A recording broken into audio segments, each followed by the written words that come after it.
buntag. Kabisayan ug Mindanao labi na sa atong mga suking tigpaminaw dinhi sa labing tinamud ug tinahod nga Radio News Organization sa Sugbo. Kini ang programa sa kanginan sa Ramon Abutis Foundation Incorporated ang pagtuki. Ug kini inyong alagad si pagtuki Tats Samson makig-uban kaninyo sa usa ka oras nga pagpanuki sa mga issue nga may kalabutan sa kalambuan. Mahigala Mayo 31 karon katapos ang adlaw sa bulan sa Mayo 2014 ug ang atong hot topic karon nga Sabado mao ang kinadugayang huwaw. Again, ang ato ang topic karong adlaw mga higala ang kinadugayang huwaw, no? So apan sa dili pa ta mo padayon, tugot-yon ako sa pagpangayog katahuran sa tanan natong mga suki kaayong tigpaminaw, no? Nga nagsunod kanunay ning ni atong programa, no, sa atong mga kaigsuonan nga nadiha silahang tagsa-tagsa ka panimalay, sa ilahang tagsa-tagsa ka panginabuhian. Kaninyong tanan, no? Manginaot ang magmalambuo ang ato ang adlaw ug ang ato ang panginabuhi uban sa ato ang mga minahal sa kinabuhi mga higala. Sa ato sang mga suki diha sa mga isla sa Bohol, sa Negros, sa Leyte, no? Ug ingon sab ang pipila ka bahin diha sa Mindanao area.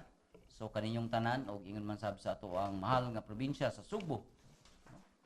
Kaninyong tanan, once again, maayong buntag. So nining ato ang pagaisgutan mga higala, nindot ni kay ato ang ato nung gining nasinati, no. So mo ni siya ato ang sayran karon kuyog sa ato ang mga bisita, no, dinhi sa studio. Apan ato ding i-congratulate, no, ang mga organizers ug mga partners, no, sa gabi sa Kabilin, no, nga nagmalampuson kini, no, kagahapon sugdan sa alas 6 sa gabi ngadto sa alas 12, no. So nindot kayo kay nagmalampuson kini unya daghan kayong mga sites, no, ang nabisitahan, daghan kayong mga partners ang na-involved, no. Ug ang ato ang nagpangulo niini mao ang Ramon Abutis Foundation Incorporated kuyog sa mga partners sa mga local government units sa probinsya sa Sugbo, sa Talisay City, sa Cebu City, sa Mandaue ug ingon man sab sa Lapu-Lapu City. Ug ingon man sab sa atong mga organizations, no, nga mo'y nagdumala sa mga historical sites ug mga museums nga gibisitahan kagabi. So congratulations ninyong tanan, no. Okay, mga higala, nining ato ang paghisgot-hisgot, no, sa kinadugayang huwaw kuyugan ta sa ato ang mga bisita, no, atong ipaila. Una sa tanan ang kasamtangang Regional Technical Director for Research and Regulatory sa Department of Agriculture, Region 7, si Sir Joel Ilumba. Sir, mayong buntag. Mayong buntag usab Sir Tats ug ingon man sad sa atong tigpaminaw sa atong pagtuki dinhi sa DYLA. Okay, kuyugan usab ta sa kasamtangang program coordinator sa Ramon Abutis Foundation Green in Philippines program, si Engineer Noel Fornolias. Sir Noel, mayong buntag. May buntag Sir Tats. O sa tanang tigpaminaw sa DWLA karong buntag. Unya, karong taud-taud kuyugan punta, no, nila ni Sir Oscar Tabada sa Pag-asa Mactan ug ingon man ni Sir Baltz Tribunalo ang Capital Consultant on DRRM. So ug kuyog sad, no, nato karon ang ato ang bisita. Yes, ma'am. Information Officer of the National Food Authority, Lucy Rosales. Ay, so Yes, on behalf of our Regional Director, Attorney Bonabon. okay. So murag nindot, no, ang ato ang mga labi na gyud sa atong mga bisita puno ta dinhi sa studio mahigala tungod kay gikuyugan gyud ta haron ato ning isgutan, no, haron kita sad nga naminaw makahibaw ta, masayod ta unsa may angang natong buhaton, unsay atong angay pangandaman nining kinadugayang huwaw, no. Okay, so mga higala, ang tumong ug tuyo nato nini ato ang topic karon mo ang pag sabwag, no, sa mga impormasyon kabahin sa El Nino, no, ug ang iyahang mga impact niini. So kung magisgot tag El Nino, nagpasabot kini sa Espanyol pa nga pinulungan mo siyang little boy, no. kini siya nagdala og kanang pagkahuwaw niya, nakadisrupt po ni siya sa mga normal o kining pagkauga, no, sa ato ang kanang panahon, no. So muna kung mayong tag summer season in our country, nagsugod kini siya sa Marso ngadto sa Mayo. Pero unsa man sa Mira mga higala, mura mag uwan gagabi sus nabundakan mi, no. Magay kay hapit na mahuman ang gabi sa kabilin. So muna nga usahay din nato masabtan mga higala kining mga panahon, no. Kaniadto kung may kag summer gid kayo, init, no. Way mga pagwan-uwan apan karong panahon na naa gyud ni atong masinati mga higala. So ato ning sayran gikan sa atong mga higala, gikan sa Pag-asa, gikan sa Department of Agriculture, gikan sa NFA, no.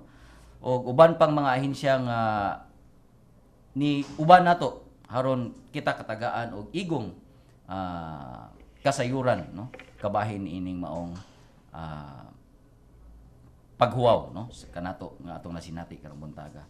So mga higala mo mong giawhag nga mo apil, no, musalmot kamo nining ato ang programa pinagi sa ato ang pagtuki hotline, ang mga numero 256-1679 o baka sa 255-5754. Again, ang ato ang pagtuki hotline 256-1679 o baka sa 255-5754. O ato ang pagtuki mobile, ang numero 0933-265-8233. Again, pagtuki mobile, ang numero 0933-265-8233. So, muna, amo mong giawhag sa pagpadangat sa inyong mga mensahe ug ato ning basahon ug ato ning ipadungog nining ato ang programa. Okay, so di nato lang anon, unahon nato pag nana sa linya. Wala pa? Sige. Anyway, unahon siguro nako si Sir Joel, no? Ang ato ang Regional Technical Director for Research and Regulatory sa DA Region 7. Sir, unsa maning gi-project, no? Unsa may mga projected impact sa kung magisgot ag El Nino? Ang projected nato nga impact kung mo dayon or mo taas gyud ang El Nino, ang usa na dinhi ang gitawag nato reduction of production in crops, no. Maus-us gyud ang atong production sa atong mga tanom ug ingon man usab nga mo expecta nga adunay mga losses sa ato ang livestock and poultry, no. And then usa din sad nga expected nato ang quality sa ato ang mga produkto sa atong umahan nga maus-us pod, no. Gawas sa kakulangan sa tubig, ang ato sang makita kung mo dayong gyud ang El Nino, ang kakulangan sa supply, no, sa atong mga agricultural products diya sa atong merkado. So dayag na lang nga ato gyud siya siyang pangandaman, no. So mayong tag El Nino, sir, ang una gyud ay yung direkta maapektahan labi na gyud kining naa sa sektor sa food production o sa pagpamuhi. Usa gyud na sir nga madali siyang maapektuhan, no. Kay dependent kay ta sa tubig labi na ang atong mga kining tanom nga nagkinahanglan gyud og tubig sa kada adlaw, no. Sir, unsa may plano karon sa ahensya, no, karon pag mitigate, no, niining atong weather phenomenon, no? Daghan natang mga preparasyon sa Department of Agriculture sa atong riyon. Nagsugod pa gani ni last quarter last year, no, and then until now daghan tang mga preparasyon to mitigate of this El Nino phenomenon. Usa na pangusgan nato gyud pagsugod pa sa tuig ang atong orientation and information campaign sa mga pag-educate, no, sa atong mga yes, sir. sa mga mag-uuma. So usa na niha atong gipangusgan, so tanang mga farmers seminars namo, mga training ug mga forum, mga workshop amo gyud i-integrate ang El Nino nga orientation. And then siguro mga interventions nga mahimo nato sa ato ang mga kaumahan. Sa side naman pod sa ato ang mga panghayupan ug pangmanukan, amo gyud gi pahingusgan nga mo practice gyud ang atong mga mag-uuma sa gitawag namong na good husbandry practices, no. Usa na niini makita nato nga kung ting-init na gyud kaayo isilong na ang atong hayop, no. Kung sa labi na karon nga usahay alas 7, alas 8 pa init na. So isilong na ang ato mga hayop. And then tagaan sila og insakto sa bisag kining gitawag namo nga mga minerals o vitamin supplementations, which is makuha na po nato diha sa atong mga produkto sa atong kaumahan. And then usar sa diha gipanghingusga nato nga kung mahimo ang feedbacking madali ba no o timely feedbacking nga kung dunay magluya ng mga hayop mo report gyud ta sa mga authorities diha sa City Veterinary Office nato, sa mga municipal agriculturist o sa provincial o sa DA mismo gyud nga opisina o buhatan. Ma'am, kita sa National Food Administration, ma'am, unsa may impact ni ini pod ang kining labi na resulta sa El Nino? Labi na gyud no sa atoa usam gyud na sa ahensya gitutukan no. Yes, ma'am. Okay. Sa giingon ni ARD Ilumba, ang atong El Nino, ang directly affected is production. So in terms of rice, ang among lang sa National Food Authority ma-share sa public, sa information sa public, nga naatay, we are focusing on food security. We are focusing on our buffer stock sa rice. No? Pagkakaroon, latest report as of May 31, naatay sufficient inventory nga naatay around 1 million bags in our warehouses nga ang bulk ani naa sa Cebu. Actually, for the whole region, naatay around 1,090,000 bags for the whole region na ang bulk ang atong stocks na adiri sa Cebu City around 1,010,000 bags. So, dili angay kabalakan sa atong buffer stock kay naagod tay sufficient stocks. So kini siya ma'am, last ni siya for how many months ang ato ang kuan? Dili gyud lang ni months, pwede pa ni usa ka tuig Okay. kay So wag kabalakan. Naaman tay expected coming importation. As a matter of fact, karon pa nga week unta ta nag-expect nga mo arrive ang first vessel, no? We have naatay coming importation of around 1.5 million bags from Vietnam. Okay. And out of this 1.5 million bags na ay allocation in Region 7 for 700,000 bags. And part of and around 840,000 bags for Region 8. So all in all, ako i-correct, 1,540,000 bags ang expected rice importation for this year. And ngadto sa Region 8 no, staggered basis ang atong pagpadala. Diri ang disport ana sa Cebu, considering of the modern port facilities in Cebu. Diha manggod ni madunggo nga mga barko nga dagko sa CIP, considering of the modern port facilities sa Cebu. So meaning ma'am, proactive na til. Yes, Proactive na ta ang ato ang mga gibuhat karon agig Yes. pagpangandam. Maunang usa sa atong preparation. Maski man sa una wala pa El Nino phenomenon, basta ang NFA is ready for food security buffer stocking. Yeah. Yes. So mga higala, no, inyong nadungog no, watay kabalakan in terms of supply no sa bugas. So matod pa ni ma'am nga moabot pa ni siya og tuig no. Yes. Nga aging pagpangandam no, matod pa. Sir, Joel, unsa may mga angay kahang andamon no sa mga tao labi na gyud ni gumaabot nga El Nino no, part sa atoa diya sa sektor sa agrikultura? Ang usa na gyud nga pangandaman sa atong mga mag-uuma, ang gitawag nato nga awareness no sa impact sa El Nino. Ang mag-uuma dili man ingon nga bag-o ni nga mo abot nga phenomenon sa ato Kaya in fact, naka-experience sa tagkatong dugay-dugay yun. 2009 to 2010 kung wa may masayop no.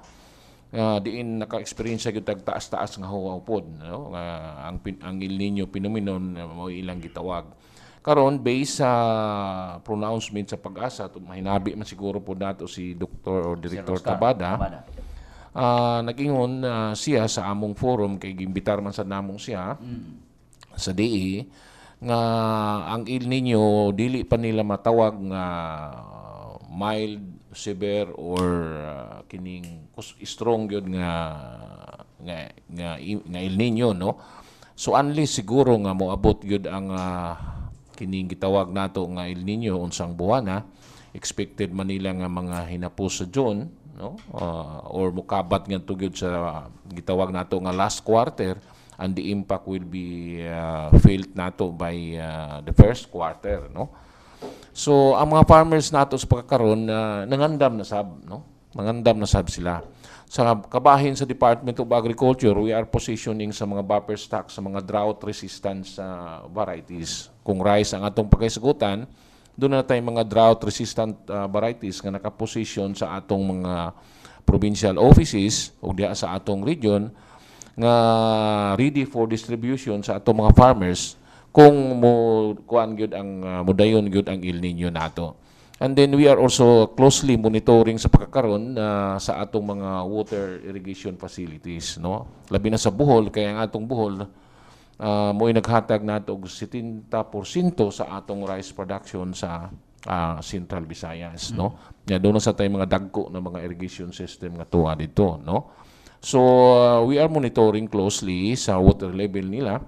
And so far, wala pa tay report nga nadawat nga nasa critical level ang ato mga irrigation facilities. So kung ato ning analisahon sir, bisan pa sa mabati nato nga El Nino apan in terms of pagpangandam, in terms sa ato ang production, naapaghapon ta. Wa pa ta sa critical level. Wala. Ang usa gani gyud nga nakita nato nga katong last cropping nakaharvest na ang atong mga kasagaran ng atong mga mag-uuma, no? So mo nang wala sad kayo magamit ang atong mga water system kay nakaharvest naman atong mga farmers. Ang ikaduha nakita sad namo sa mga field monitoring namo nga kining mga isolated drains nakahatag yun og benepisyo Nakatabang sa yun. atong mga farmers. Dito ko si Kihor last week nakita gyud nato nga ang farmers no ilog yun og kining pugas, no tanom gyud sila sa ilang mais, no, kay tungod ang ulan nakatabang sa ilahang gi-prepare na ng mga yuta. So manghinaot lang ta nga masustain nila ni do na pay gamay-gamay o gitawag nato patak-patak na mga ulan nang katong nakapugas manggaling sa mais maka-ani gyud, no, maka masustain nila ang ilahang vegetative growth until nga ma-harvest sila. So inyong nadungog mahigala no nga why kabalakan in terms of kining food production no nya na nasa gibuhat ang atong mga ahensya sa gobyerno haron ma-mitigate kining mga ang resulta nining El Nino nya.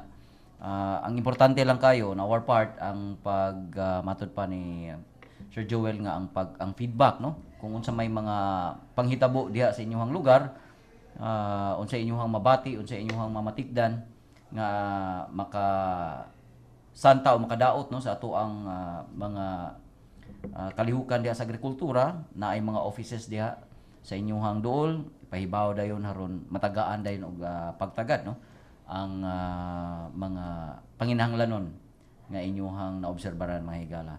So again amo mong giawhag no sa pagpadangat o pagtampo niining ato ang programa palihog daya lang sa 256 1679 sa 2555754 nga to ang pagtuki mobile 0923 2658233. Okay. So Sir Noel, sa kita sa Rafi, kumusta sir unsa may mga datos nga atong nakuha diha labi na gyud sa ato ang greening program diha kabahin sa El Nino sir? Kabahin sa atong greening program, sir, kanang we are very concerned sa atong mga nursery operations nato.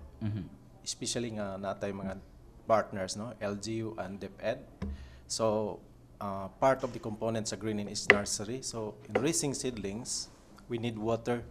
So kinahanglan kita Mo number 1. number one. So at this time naghatag to mga idea kung unsaon nato nga kini bitong moisture kung pwede ma-conserve diya sa to mga nursery, and ang ubang gihimo nato diya is ang natay mga nursery nga aron nga madiretso ang impact bitaw or diretso ang kainit sa adlaw ngadto sa atong mga tanom atog tabunag langkay diri dapit sa ibabaw o mga lukay ba. So ang impact sa init dili mo diretso sa atong mga tanom. So kay di man siya makadiretso, instead mabubo ka o kada adlaw, dili na every 2 days pwede na kay di man siya madiretso kauga. So in that way maka-save tag tubig. Yeah, at the same time atong ma-save ni atong mga tanom that is needed for planting, no? So anyway, since kung madayon gini siya, we cannot do also the planting kay sa mga di naman it is impossible here to water no, all the plants that we plant. So ang himuna na to, we will preserve all seedlings at the nursery. And the second side, ang usa sa mga atong gitanaw ron, we have already established plantations all throughout Cebu province. And kini siya mo'y pinaka-kulba kay gawas nga dito di neta kapamubo, they are very prone to fires. Mamanay secondary effects sa atong kainit ron. So, both fires, grass, kung na mga kugon dito. So, na magdaog kanang mga, for example, magsuo ba sa bukid daglang kay so usahay di nato maligatan nga ang aligato ato moadto sa atong kakugnan may mo grass fire. So these are very kanang nasa impact sa atong gipananom. So cautious lang ta. So atong himuan ini is kung moadto masataron sa atong mga kabukiran to do plantation nurturance, for example mga weeding, di sa nato himuon di ta magguna ron sa atong mga patanom, no, just to conserve moisture. Kung pwede, we'll do mulching. Ang samni mulching. Mulching is pag-gather na to mga organic material, butang na to sa punuan sa itong tinanom just to conserve moisture. So in that, basin makasugakod atong mga tanom for the next season sa rain, sa uwan. So inana siya sir, kami gikulbaan gid mi sa green in this regard kay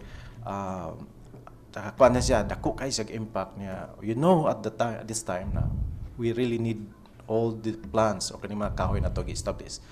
Sa una kay bawat nata sa aning ginatawag na to greenhouse effect. So kinahanglan tag mga kahoy para mukaon ani mga excess CO2 in the atmosphere. At the same time, ikuman niya kaon, he has to hold the carbon inside the wood tissue para ma-hold siya. So aron na siya impact later. Kay kung di na nato siya ma-hold, di na to ma-mitigate ang gitawag na to excessive CO2 in the atmosphere. Mas kainit mo na nga paspas kayong absorption, no? Yes, so pansa na it's na mo concern sa greening karon. So we hope nga with that natin makipanghimo nga it's an adaptation or mitigation sa kay magnihit magitag tubig at this time. Okay, so mga higala inyong nadungog no ang mga unang bahin no sa atong mga gisgutan nga mga punto din hinining ato ang pagtan-aw sa El Nino no, ang epekto sa El Nino mga higala. So mo break ko na ta alang sa pipila ka mga mensahe. Kahibaw ba mo unsan tuigan natala ang usa sa labing dugay nga huwaw sa Sugbo? Sumala sa natala sa 4th Annual Report sa Philippine Commission. Niadtong 1903 nakahiagom ang Sugbo ug usa sa labing dugay nga huwaw sa kasaysayan niini. Kini si Pagtukay Roxanne naghatod ning mga gagmayng kaalam. Maayong buntag, ania ang mga pinakauwahing kalihukan o panghitabo sa Ramon Aboitiz Foundation Incorporated. Malampusong gipahigayon sa Rafi inubanan sa mga katambayayong niini ang ikawalong gabi sa kabilin nga adunay temang Rise of the Queen kagahapon Mayo 30. Nalingaw ang mga nisalmot mapasugbuanon man o turista sa nagkadaiyang giandam sa 35 ka mga museo o dapit sa kabilin. Ang mga nisalmot nga museo o dapit sa kabilin nagpahinumdum kung unsa man gyud ang usa ka sugbuanon. Lakip sab sa mga giandam alang sa mga nisalmot mao ang mga nagkadaiyang cultural shows sama sa drama mahitungod sa sugilanon sa Sugbo, special exhibits nga mga litrato, karaan nga sakyanan ug postcards, food fairs ug uban pang educational activities sama sa trivia games.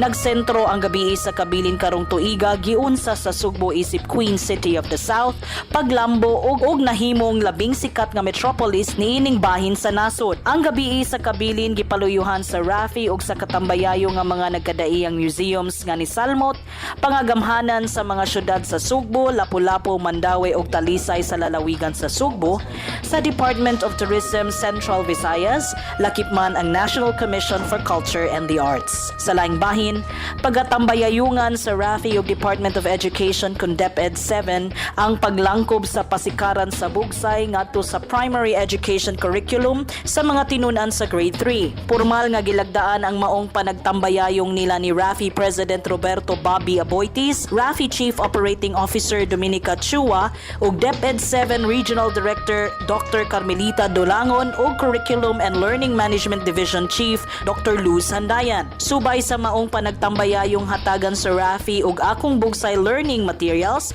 apil na ang Akong Bugsay Workbook, ang 20 ka mga tunghaan isip mga pilot schools. Lakip sa mga pilot schools mao ang syudad sa Bugo, Karkar, Naga, Cordova, Danao, Lapu-Lapu, Mandaue ug Talisay. Ang prinsipyo sa Bugsay naghisgot sa pagbaton og tinguha, paghimo og plano ug pagkabuot niini.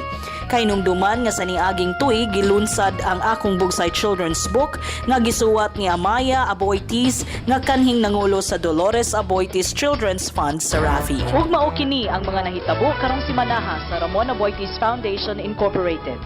Kini si Pagtuki Heidi. Maayong buntag.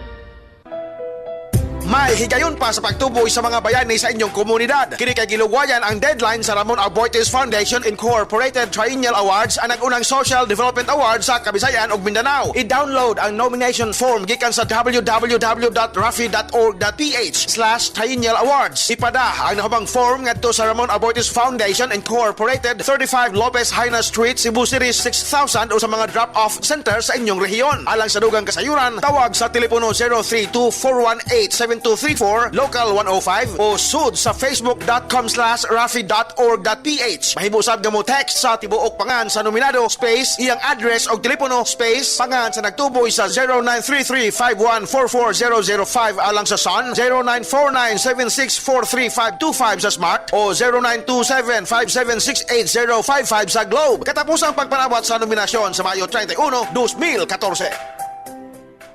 Kung panginahanglan kabahin sa civil works o general engineering ang hisgutan, Tuanson Construction ang angayan timan-an. Tawagi sila sa 491-8243 o bisitaha ang buhatan sa 162B Labuca Street, Kansuhong, Syudad sa Talisay. Tuanson Construction, bridging your dream to reality.